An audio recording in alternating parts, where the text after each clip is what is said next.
우리 방송 청취자 여러분 안녕하십니까? 브라보 마이 라이프 고선미 인사드립니다. 행복한 아침입니다. 일상의 소중함은 평범하고 은은합니다. 반면에 아픔과 미움은 자극적이라고 하죠. 그러하기에 미움이 가득 차 있을 때 소중함을 쉽게 인식하지 못합니다. 지금 이 순간에도 서로가 인식하지 못한 채 지나치는 고마움들이 분명 우리의 곁에 쌓여가고 있을 것입니다. 한 번의 상처로 그동안 쌓아온 모든 진심을 부정해서는 안 되겠습니다. 우리가 쌓아온 추억들이 너무나도 찬란하니까요. 행복한 날 되시길 바랍니다.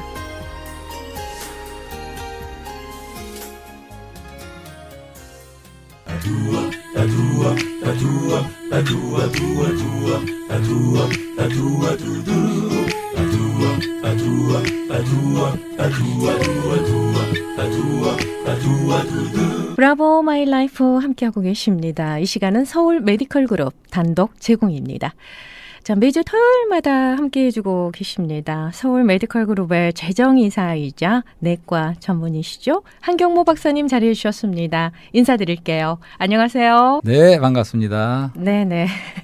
한 주간 동안 안녕하셨죠? 그럼요. 네, 잘 지냈습니다. 네. 우리가 지난 한 40년 가까이 세계화라는 그런 우리 흐름 속에 있어 왔어요. 네. 처음에는 40년 전에는 세계화라는 게 신문에 나고 할 적에 이게 뭔가 그런 적도 있었지만 이제는 저희가 완전히 진입했어요. 그리고 이제는 세계화는 물론 돼 있었고 이제는 4차 산업혁명이라는 그러한 또 테크놀로지 놀라운 고도의 빠른 변화 속으로 좀 진입하려는 때가 아닌가 그런 느낌이 있어요. 네네네. 네, 그래서 근데 그것이 그런 바로 중간에 지금 코로나 사태가 온 거라고 봐요. 네, 그렇기 때문에 맞습니다. 코로나 사태를 통해서 오히려 빨리 4차 산업혁명이 오히려 촉진되는 경향도 있어요. 한 가지 예를 들어서 줌이라는 거가 뭔지도 몰랐어요. 대부분 사람들이 그랬을 거예요. 근데 지금은 교회 집회라든가 많은 회의 같은 거를 네. 줌으로 하고 있습니다. 네. 그리고 재택근무도 하고 막 그러지 않습니까? 네. 그러니까 그런 테크놀로지를 이제는 싫으나 좋으나 빨리 쓰고 빨리 배워서 쓸 수밖에 없는 촉진된 그런 경향도 있었다는 거죠. 네네네. 네. 그래서 그렇다면 좀 설명이 필요할 것 같아요. 1차 산업혁명은 무엇이고 2차는 무엇이며 3차는 무엇이었나. 네.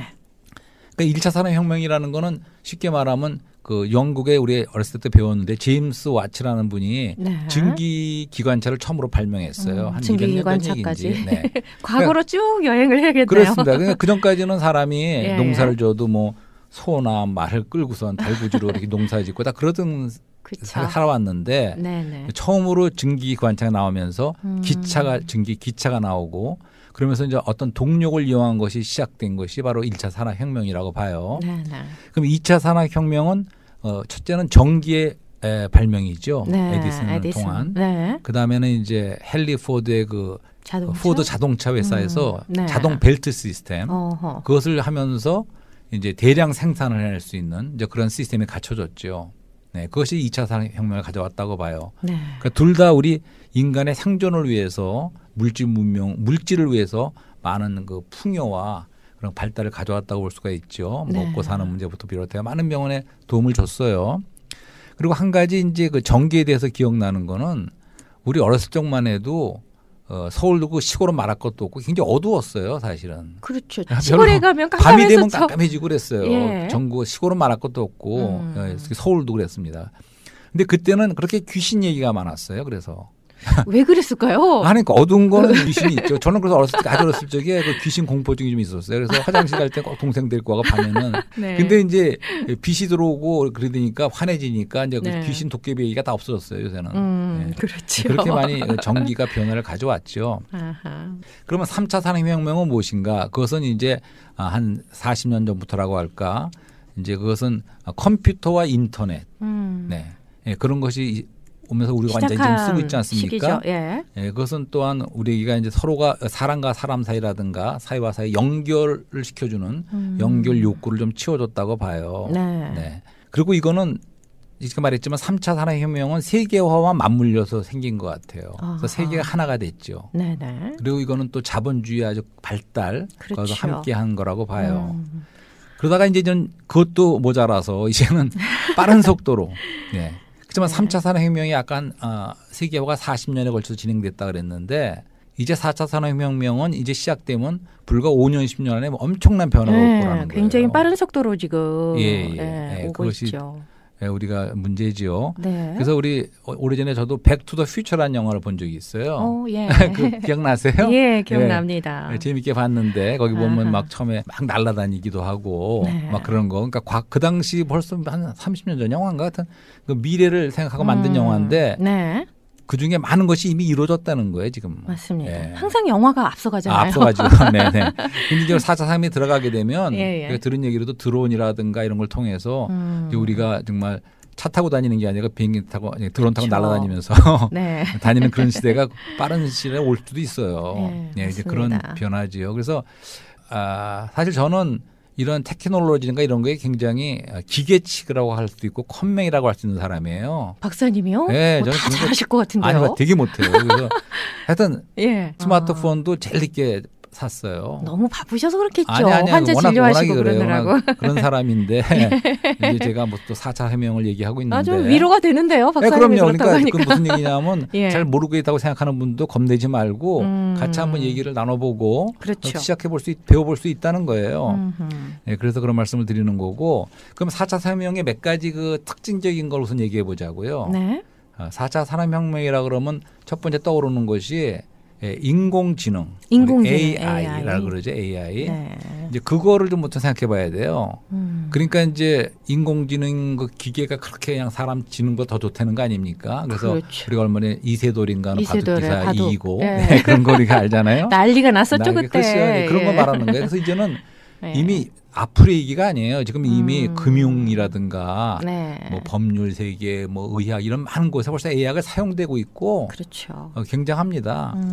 이제 그래서 한 가지 그 닥터 왓슨이라는 거 들어보셨을 거예요. 닥터 왓슨. 이미 뭐 병원에서 닥터 왓슨이 수술도 하고 막 그렇다면서요. 이제 왓슨이 뭐냐면 예를 들어서 뭐 암을 치료하는데 아주 큰 무슨 종합병원에 암 전문의 과장님 그런 사람이 어떤 진단을 해서 이런 치료를 권유하는 것보다 이제 사람들이 벌써 뭐 닥터 왓슨 그러니까 AI가 벌써 그 많은 데이터를 다 종합해서 그러나면은 이런 시기에는 어떤 치료가 좋습니다가 내는 걸 더 믿는다는 거예요. 정확하게 하니까. 정확하니까요. 그러니까 그게 인공지능에 의한 그런 많은 예지요. 그래서 뭐 내과도 아마도 그 닥터 왓슨이 대체할 부분이 많은 것 중에 하나는 모르겠어요. 저도 이제 굉장히 많다고 하더라고요. 현재. 앞으로 제 일자리도 없이 금세 뺏길지도 몰라요. 그런 그게 인공지능이고 두 번째로는 로봇 산업을 또 생각해 볼 수가 있어요. 로봇 산업. 그것도 우리가 벌써 많이 있죠. 저희 집에 얼마 전에 그 청소하는 게 들어왔어요. 청소기가. 청소기. 한 1년 됐나? 인공청소기. 그것도 2대예요. 하나는 그냥 먼지만 빨고 하나는 물룩이 나오면서 하는 물청소까지 해요. 그래서 이름도 있어요. 뭐라 그러더라. 룰란가 뭐. 어떻습니까? 깨끗하게 잘하나요? 소리가 나서 그렇지 막 돌아다니면서 청소를 하고 나중에는 알아서 지가 처음에 시작했던 그 스테이션에 딱 와서 쓰는 거예요. 그 정도로 그것도 하나의 로봇이죠. 그렇죠. 그래서 로봇을 생각하게 되죠. 4차 산업혁명 하면. 이제 그 다음에 빅데이터라고 그래서 클라우드라는 건 구름이라는 뜻이죠. 그래서 저는 이런 클라우드라는 게 진짜 구름에 있는 줄 알았어요. 하늘에 이렇게. 근데 그건 아닌가 봐요. 어느 장소에 아주 슈퍼 컴퓨터가 그런 많은 클라우드에 많이 많은 정보를 저장이죠. 저장하는 것이 이제 클라우드 이것도 다 4차원에 관계된 거죠. 그다음에 또 한 가지 뭐 요새 5G다 뭐 해갖고 초고속 연결. 그러니까 무슨 얘기냐면 이제 그런 모든 데이터들과 이런 것들이 초스피드로 연결이 된다는 거예요. 그렇죠. 아주 빠른 속도, 점점 빠르게. 5G가 끝이 아니고 계속 나오나 봐요. 새로운 게. 그런 것도 특징이고 그다음에 이제 사물 인터넷이라는 말도 들어봤어요. 그러니까 어떤 사물에 그런 다 데이터가 다 있다는 거예요. 한 가지 예를 들면 이제 중장비, 그러니까 뭐 이렇게 기계를 갖다가 팔게 되면 그런 큰 회사에서 그러면 팔고 끝나는 것이 아니라 그 안에 있는 데이터를 가지고 다 예측을 하는 거예요. 그래서 요거 이제 수리할 때가 됐고 그걸 미리 알려주는 거예요. 그런 서비스까지 가능한 그러니까 모든 사물 안에 이렇게 인터넷 그런 재료가 다 들어가서 데이터가 그래서 그런 걸 다 예측하고 하는 그런 것을 사물 인터넷이라고 그러는 것 같더라고요. 그러니까 예측할 수 있고 맞춤형으로 뭘 다 미리미리 할 수 있는 이제 그러한 것이 또 사물 인터넷의 어떠함이 아닌가 싶습니다. 네. 이제 그렇게 볼 적에 이제 우리가 앞으로의 그러면 시대가 꼭 희망적이기만 한 것인가? 젊은이들은 어떻게 생각할까? 그런 생각도 해봤어요. 그렇죠. 이제 생각하세요? 4차 산업혁명 시대가 이제 도래하면서 네. AI가 이제 이렇게 우리 생활 속에 깊숙이 이제 들어오기 시작했잖아요. 그렇죠. 이러다 네. 보니까 참 많이 걱정들 해요. 우리의 그러세요? 일자리를 맞아. AI들이 맞습니다. 로봇들이 맞아요, 맞습니다. 다 갖고 가는 거 아니야? 네, 그런 것도 그 있어요. 우리는 어떻게 해야지? 네네. 뭐 어떻게 해야 되나? 뭐 이런 네네. 고민들도 아마 젊은 사람들도 그렇고 그렇다면 제4차 산업혁명 시대의 최고의 직업은 뭘까? 이런 그런- 고민들도 젊은 예, 사람들은 맞습니다. 많이 하는 것 같아요. 그리고 부모들도 많이 이제 예, 공부도 그렇습니다. 하고 그런 걸로 알고 그러니까 있습니다. 만약에 지금 좋은 직업이 있다면 또 우리 재교육도 필요할 수 있는 거예요, 그죠? 아니 평생 교육도 교육 필요할 수 방식이 좀 있고. 바뀌어야 된다고 예, 생각을 맞습니다. 합니다. 그래서 저도 주위의 젊은이들과 또 네. 환자로 찾아오는 분들도 커플들도 젊은 사람들에게 설문조사 비슷하게 물어봤어요. 저도 관심이 있어서 그분들이 어떻게 생각하나. 네. 그랬더니 반반이더라고요. 그러니까 어떤 분들은 좋게 보는 분도 있어. 적극적으로. 왜냐? 우리가 그렇게 발달되면 우리 일하는 시간이 이제 뭐 일주일에 하루 이틀만 일해도 될 거라는 거예요. 네네네. 그거 맞는 얘기예요. 그러면 우리가 다 하고 싶은 걸 더 할 수 있는 좋은 점이 있을 거다. 이렇게 생각하는 반응도 있었어요. 네네. 하지만 또 나머지 반은 대부분 좀 두려워하는 막연하게 이게 오히려 우리에게 지금 말한 것도 일자리를 뺏긴다든가 네네. 그런 또 걱정하는 분도 있어요. 그러니까 이 문명의 발달에도 빛과 그림자가 있다는 거죠. 정말 그렇네요. 네, 이것도 명암이 교차하는 그런 게 네, 있어요. 맞습니다. 그래서 우선 4차 산업혁명을 조금 더 이렇게 개념적으로 한번 그냥 정리를 한번 하고 지나가고 싶어요. 그러니까 그럼 4차 산업이 무엇인가? 네. 예. 뭘까요? 네. 뭐라고 정의를 해 주시겠습니까? 그건 저도 배운 건데 아주 좋은 네. 배운 게 있는데 이게 뭐냐면 그러니까 한마디로 4차 산업혁명은 현실 세계와 가상 세계의 연결과 융합이라는 거예요. 아하. 네. 그러니까 현실 세계는 뭐가 있냐 그러면 시간과 공간과 인간이 있다는 거예요. 시간과 공간 안에 한 사람이 서 있는 거죠. 네네. 근데 그 사람이 이제 현실 세계에 살고 있는데 네네. 이제 가상 세계는 뭐냐? 이게 바로 디지털 세상이라는 그렇죠. 거죠. 네. 온라인이죠. 그러니까 오프라인이 있고 온라인이 있는 거예요. 네. 그러니까 이제 모든 걸 데이터화하는 거예요. 이 현실 세계에 있는 우리 어떠함을 그렇죠. 다 데이터화해서 네. 이제 온라인 가상 세계로 보내는 거예요. 어허. 근데 보내갖고는 클라우드에 저장을 하는 겁니다. 빅데이터죠. 그렇죠. 그러고 나서 AI가 그 안에서 그런 정보들을 편집하고 복제하는 거예요. 그래갖고 다시 현실 세계에 보내주는 거예요. 네. 그래갖고 인간을 위해서 최적화된 방식으로 보내준다는 거죠. 지금 현재 우리가 많이 사용을 하고 있죠. 예. 이거는? 그러니까 다시 간단히 말하면 네. 현실 세계와 가상 가상 세계의 연결이다. 음. 그리고 인간을 위해서 같이 최적화된 방향으로 활용하는 것이다. 이게 4차 산업혁명이라는 거죠. 어허. 네. 맞습니다.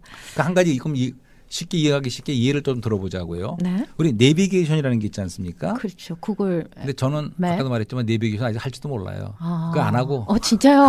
아니 어디 이렇게 네, 그냥 다녀요. 가실 때는 어떻게 해요? 그거 지도를 보고 가요 아직도 미리. 어머나 그 아날로그적인 지도 예, 예, 그게 저는- 진짜잖아요. 네, 저는 지도 볼 줄 말 잘했어요. 몰라요, 저는 저는. 아날로그예요. 아니 그게 디지털.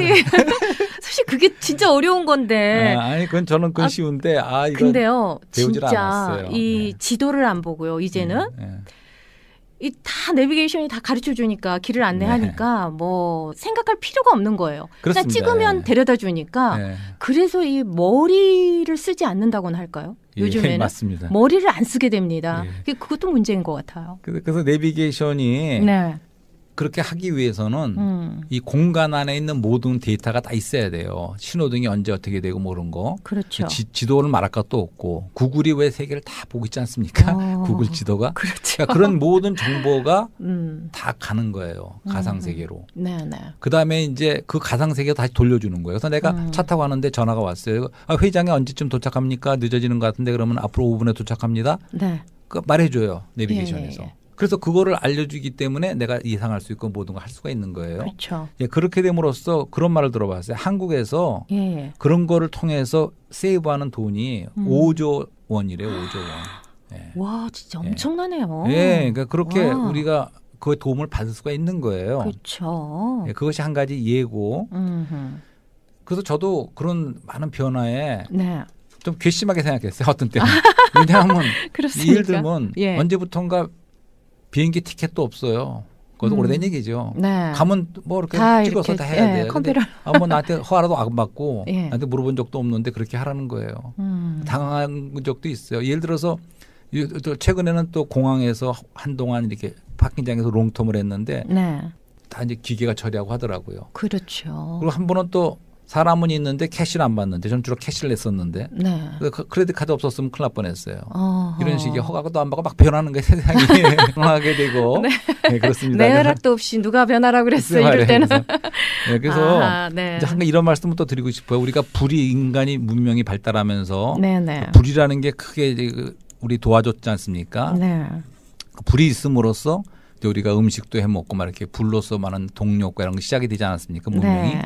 하지만 그 불도 양면이 있다는 거죠. 네, 그러니까 그렇죠. 그렇게 문명의 얘기로 쓸 수가 있고 하지만 그것이 불이 우리를 태울 수도 있고 그렇죠. 큰 화재를 일으킬 수 있는 거죠. 네. 또 양면성이 있는 거예요. 맞습니다. 근데 이렇게 스마트한 시대가 될수록 네. 아날로그적인 아까도 말씀해 주셨지만 지도를 볼 줄 알아야 돼요. 지도를 보고서 어딘가를 그 목적지를 향해서 갈 줄 알아야 된다고 생각해요. 만약에 응급 상황 때 네.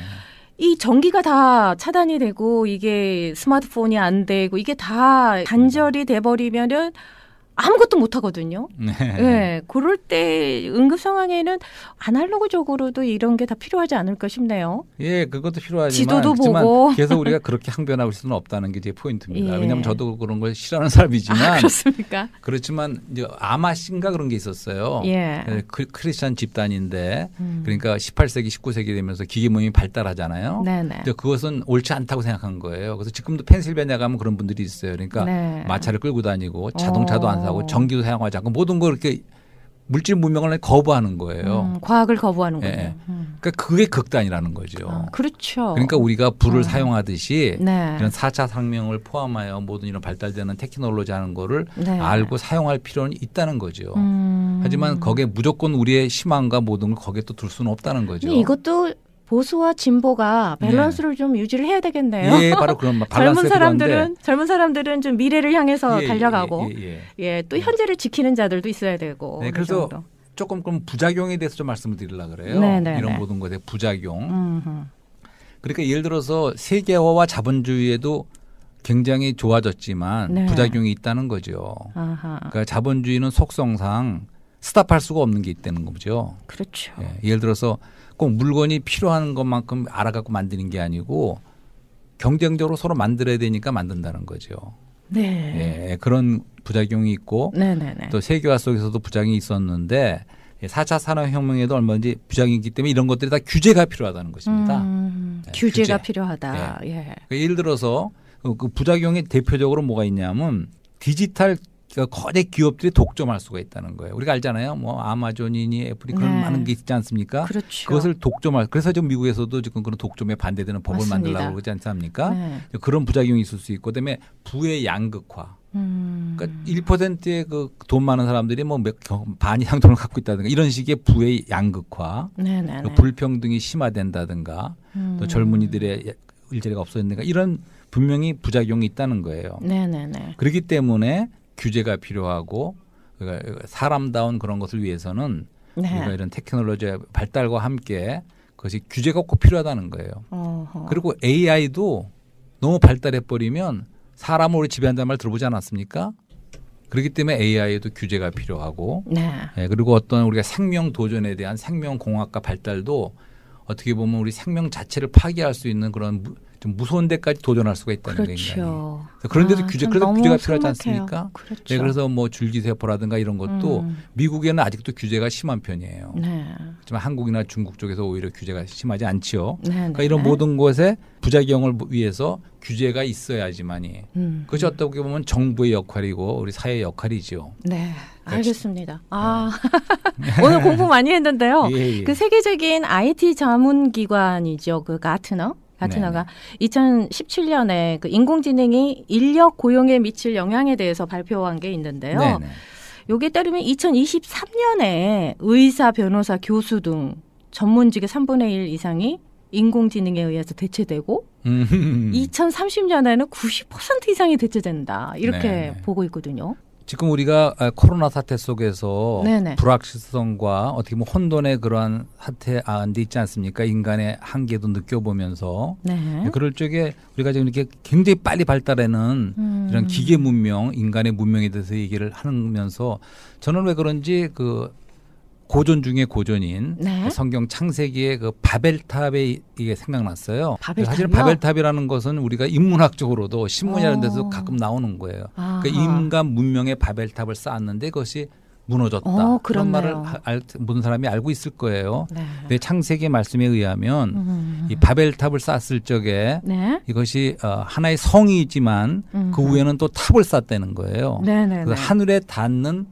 탑을 쌓는다. 하늘 끝까지. 그리고 우리들의 이름을 내자 이러면서 쌓았어요. 그것이 의미하는 바는 사실은 사람들이 하늘에 닿으려는 노력이었습니다. 맞습니다. 그래서 이건 어떻게 보면 하느님에 대한 도전도 있는 거예요. 네네네. 우리 이름을 내자. 우리 자기 일을 피하라자. 네. 이런 거였습니다. 네. 네, 그럴 때에 그것을 갖다가 하나님이 보실 적에는 인간이 땅에서부터 하늘에 이룰 수가 없다는 걸 아시기 때문에 그렇죠. 그거를 허물어뜨리셨어요. 흩어져 네. 놓습니다. 네네네. 그래서 바벨이라는 말 자체가 분열이라는 뜻이 있어요.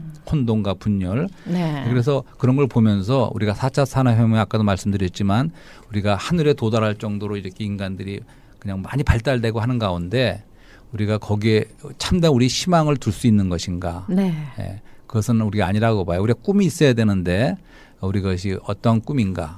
그러니까 하늘이 땅이 연결돼야 되지만 우리가 이것은 진정한 꿈을 가져야지 우리가 인간 인본주의 그러니까 휴머니즘이라는 게 사람을 위하는 거지만 사람이 사람을 위한다고 위해지는 게 아니라는 거죠. 그렇죠. 그러니까 진정한 의미의 우리 사람을 위한 진정한 길이 무엇인가.